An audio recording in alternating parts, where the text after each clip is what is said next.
Telugunadu inclusive education resource teachers union నూతనంగా ఏర్పాటైంది. జిల్లా తెలుగుదేశం పార్టీ కార్యాలయంలో నిర్వహించిన కార్యక్రమంలో టీడీపీ జిల్లా అధ్యక్షులు GV Anjaneyulu, MLC AS Ramakrishna, మిర్చియార్డు చైర్మన్ మన్నవ నూతన కార్యవర్గంను అభినందించారు. తెలుగునాడు ఉపాధ్యాయ సంఘం రాష్ట్ర వ్యాప్తంగా బలోపేతమవుతోందని టీడీపీ జిల్లా అధ్యక్షులు జీవీ ఆంజనేయులు తెలిపారు. ఎమ్మెల్సీ రామకృష్ణ ఉపాధ్యాయుల సమస్యల పరిష్కారంలో టీఎన్యూఎస్ కీలక పాత్ర పోషించడం అభినందనీయమన్నారు. టీఎన్యూఎస్కు అనుబంధంగా ఏర్పడిన Telugunadu inclusive education resource teachers union నూతన కార్యవర్గాన్ని వారు అభినందించారు. ఐసీడీఎస్ కోఆర్డినేటర్ల సమస్యల పరిష్కారానికి చంద్రబాబు ప్రభుత్వం కృషి చేస్తుందన్నారు. 13 జిల్లాల్లో కల్లా కూడా ఈరోజు మన జిల్లాలో తెలుగునాడు ఉపాధ్యాయ సంఘం ఎంతో బలపడింది. దానివల్ల అనేక ఉపాధ్యాయుల యొక్క సమస్యలు అనేకం ముఖ్యమంత్రి చంద్రబాబు నాయుడు గారి దృష్టి తీసుకెళ్లి ఎమ్మెల్సీ రామకృష్ణ గారు అలాగే ఉపాధ్యాయ సంఘ నాయకులందరూ కూడా మరి అనేక సమస్యలను పరిష్కరించడం జరిగింది.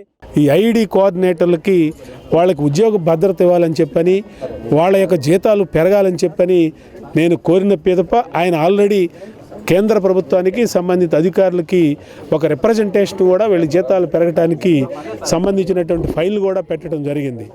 ఈ ఐఈడి ఏటీ అగ్రహారం ఎస్కేబిఎం స్కూలులో ఈరోజు పూర్వ విద్యార్థుల సమ్మేళనం ఉత్సాహంగా జరిగింది. వివిధ బ్యాచ్లకు చెందిన పూర్వ విద్యార్థులు ఆత్మీయంగా కలుసుకొని స్కూలులో చదువుకున్న అలనాటి జ్ఞాపకాలను గుర్తు చేసుకున్నారు. ఏటగ్రహారం ఎస్కేబిఎం హైస్కూల్లో పూర్వ విద్యార్థుల సమ్మేళనం ఆత్మీయంగా సాగింది.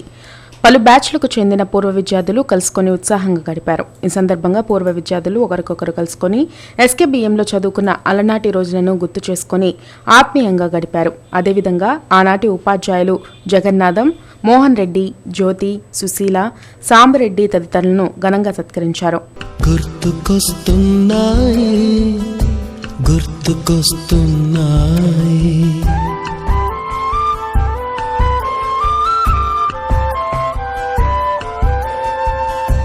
ఎదలోతులో ఏ మూలనో నిదురించు జ్ఞాపకాలు నిద్రలేస్తున్నాయి, గుర్తుకొస్తున్నాయి, గుర్తుకొస్తున్నాయి.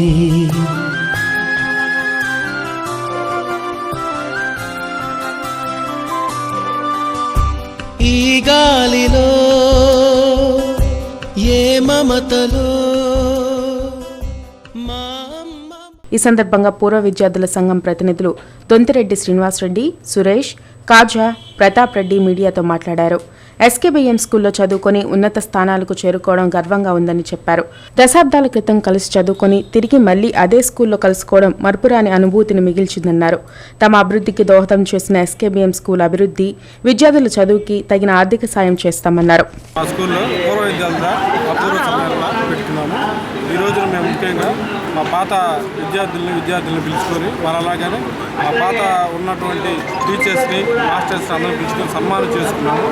ఈ రోజు మేము అలాగే చిన్నప్పుడు చదువుకున్నాం, మాకెవరు పూర్ పీపుల్స్ మేమందరం మాకెవరు సహాయం చేయలేకపోయారు. కానీ ఈ రోజు మేమందరం ముందుకు వచ్చాము. మా యొక్క స్కూల్లో ఉన్నటువంటి ప్రతి విద్యార్థికి ఫీల్ వెరీ హ్యాపీ. అందరూ ఒకే చోట కలవడం అనేది ఒక మధురానుభూతిగా అనుకుంటున్నాను.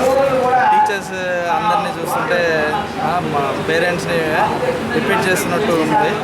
చాలా చాలా హ్యాపీగా ఉంది. అలాగే మేము ఇక్కడ చదువుకొని ఆ స్కూలింగ్లో ఎన్నైతే వాల్యూస్ ఏదైతే నేర్చుకున్నామో. నా పేరు శ్రీనివాస్ రెడ్డి.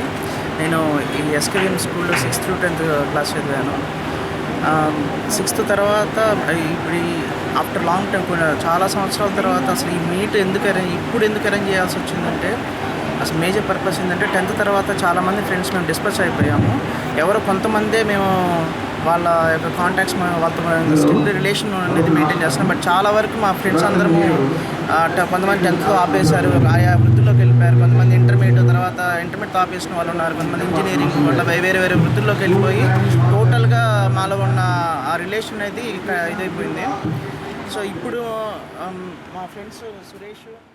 ఆంధ్రప్రదేశ్ ఎడిటర్స్ అసోసియేషన్ ఆధ్వర్యంలో ప్రత్యేక హోదా అంశం ముగిసిన అధ్యాయమా అనే అంశంపై రౌండ్ టేబుల్ సమావేశం జరిగింది. వివిధ పార్టీలకు చెందిన నాయకులు, మేధావులు తదితరులు ఈ సమావేశంలో పాల్గొన్నారు. ప్రత్యేక హోదా విషయంలో కేంద్ర ప్రభుత్వం ఇచ్చిన మాటను తప్పిందని ఆంధ్రప్రదేశ్ ప్రత్యేక హోదా సాధనా సమితి కన్వీనర్ చలసాని శ్రీనివాస్ పేర్కొన్నారు. ఆంధ్రప్రదేశ్ ఎడిటర్స్ అసోసియేషన్ ఆధ్వర్యంలో ప్రత్యేక హోదా అంశం ముగిసిన అధ్యాయమా అనే అంశంపై రౌండ్ టేబుల్ సమావేశం జరిగింది. ఆంధ్రప్రదేశ్కు ప్రత్యేక హోదా సాధన కోసం ఫిబ్రవరి 9వ తేదీ నుంచి 12వ తేదీ వరకు విశాఖపట్నంలో దీక్షలను చేపట్టనున్నామన్నారు.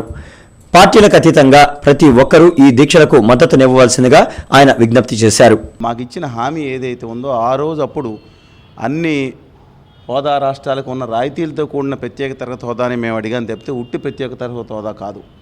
అదేవిధంగా విభజన హామీలు అన్నిటి కోసం మేము ఉద్యమం చేస్తున్నాం. రాయలసీమ ఉత్తరాంధ్రకి జిల్లాకి 50 కోట్లు ముష్టేస్తే దానికి చట్టబద్ధత కావాలనడం కానీ ఈ విధంగా చేయటం కానీ సరైనది కాదు. మనకి ఇంతవరకు వచ్చిన ప్యాకేజీ అని గౌరవ ముఖ్యమంత్రి గారు చెప్తా ఉన్నారు. అలా ప్యాకేజీ రాలేదని మేము అంటున్నాం. ప్యాకేజీ ఎక్కడ ఉంది సిస్టమ్? అర్ధరాత్రి ఒక వెబ్సైట్లో పెట్టిన అరుణ్ జైట్లీ గారు ఇచ్చిన సహాయ పథకం, ఆ పథకానికి అదే కావాలని అడగటం మాత్రం సరైనది కాదు. ఎందుకంటే తమిళనాడులోని మణిపాల్ ఇంజనీరింగ్ యూనివర్సిటీ పూర్వ విద్యార్థుల సమావేశం ఈరోజు రింగ్ రోడ్లోని మౌర్య హాల్లో ఉత్సాహభరితంగా సాగింది.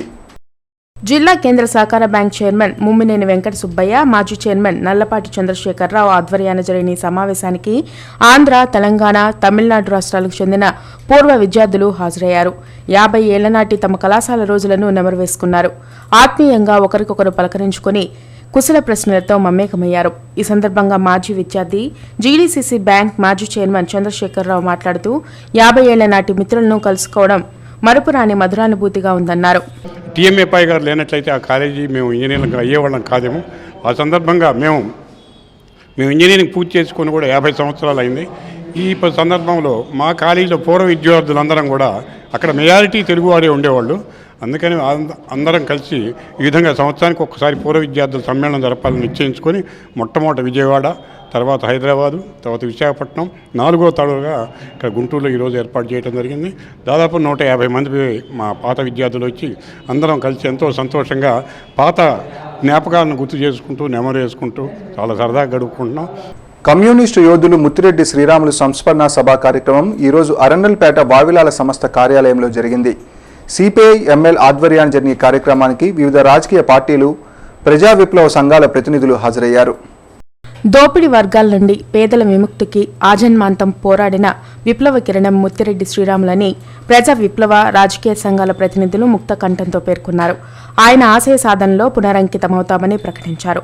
తాడిత పీడిత ప్రజల కోసం రాజీలేని పోరాటం సాగించి జైలు శిక్ష అనుభవించిన సాహసోపేత వ్యక్తిత్వం శ్రీరాములదన్నారు. ఆయన చూపిన బాటలో పయనించి పేదల హక్కుల పరిరక్షణకు, పెత్తందారి పాలకవర్గ యుక్తుల నియంత్రణకు పాటుపడతామని సిపిఐ ఎంఎల్ నేత ఝాన్సీ, వైసీపీ నేత అంబటి రాంబాబు, సిపిఎం నేత పాసం రామారావు, విజయ్ కుమార్ తదితరులు ప్రకటించారు.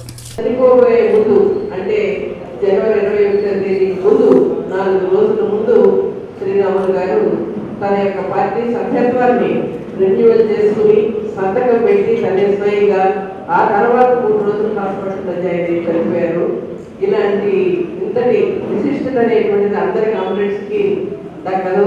కనుక శ్రీరాములు గారి యొక్క నిబద్ధత, ఆయన వర్గ ఉద్యమాల పట్ల ఏ విధంగా అండగా నిలబడి పోరాడారో గుంటూరు ప్రజలకి, అదేవిధంగా రేపల్ల, చెన్నుపల్లి వారి మనం ఆ ప్రాంతంలో ఉండేటువంటి ప్రజలందరికీ ఒక కమ్యూనిస్టు నాయకుడిగా, యువకుడిగా.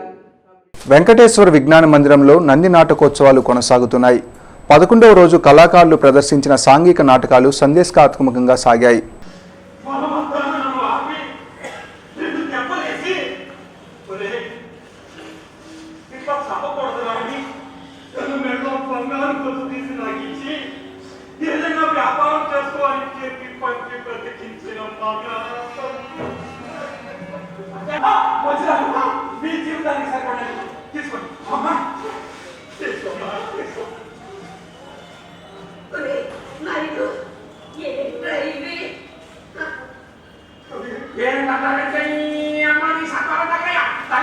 కొరిటిపాడు పార్క్ సెంటర్లోని మున్సిపల్ స్కూల్లో ఈరోజు పల్స్ పోలియో కార్యక్రమం జరిగింది.